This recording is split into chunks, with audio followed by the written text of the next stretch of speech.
Now, the minority. Let's talk about the minorities. I defended you against Tavis Smiley last week, and I did it because I know you better than Tavis Smiley knows you.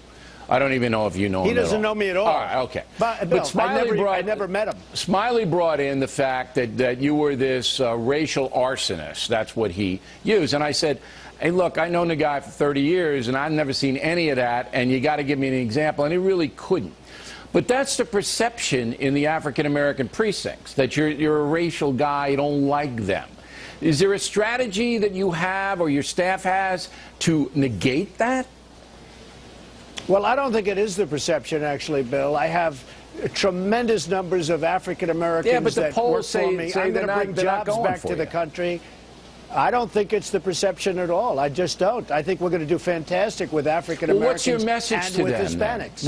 What's your message to African-Americans? My message is I'm going to bring jobs back, Bill. Jobs. My message is I'm bringing jobs back to the country. And they're going to have jobs, because right now we don't have jobs. China has the jobs. Mexico has the jobs. Japan has the jobs. Everybody has the jobs. We don't have the jobs. The jobs have been taken out of the United States like we're a bunch of babies. Okay, like so it's an economic play. But what about the grievance industry run by your friend Al Sharpton, where, you know, not only do you have to bring prosperity to all Americans, not just blacks, but we owe them. We owe the African Americans because of the historical atrocities that they've had to live through, their families, their ancestors.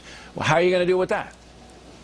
Well, I think we're going to do fine. Again, I think that... But what are you going to tell them when that comes up? And you're going to start to see it. I'm telling you, it's an economic message. If you look at President Obama, he's been a president for almost 8 years. It will be 8 years. You have with black youth, with African-American youth, you have a 59% unemployment. With people of prime age, it's much higher. But how are you going to get jobs for them? Many of them are ill-educated and have tattoos on their foreheads. And you know, how are you going to... And I hate to be generalized about it, but it's true.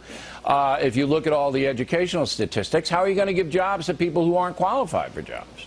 We're going to bring jobs back. We're going to have Apple computers made in this country, not just... But you have to have skills to make Apple computers. Yeah, and the educational systems... What? We will get the skills, and we'll develop the skills. We have an incredible population, and they don't have the jobs.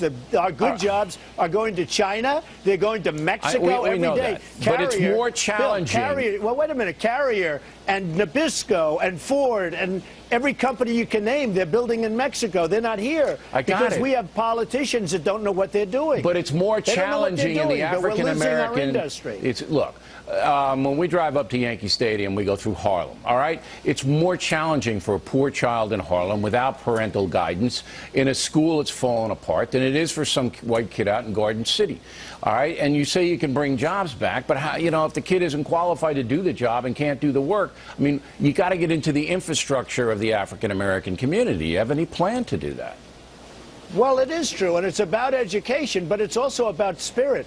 A lot of people don't have spirit, not only African Americans. They don't have spirit in our country. I mean, I can tell you plenty of white people that go to college, they borrow a lot of money, they get out, they can't get a job. The single biggest question I get are from young kids that are in colleges, because I see them all over, and they want to talk to me, and I say, what is it? And I say, before you even talk, I'll tell you, you borrowed up to the hilt, and now you've graduated, you've done well in college, you can't get a job. They said, Mr. Trump, how did you know? It's a real problem that we have in this country. We don't have jobs anymore. Our manufacturing is going to be gone if we keep it up. I mean, look at the numbers. Look at the recent numbers of manufacturing in the United States. It's going to be gone. No, it's all going to the service and high tech.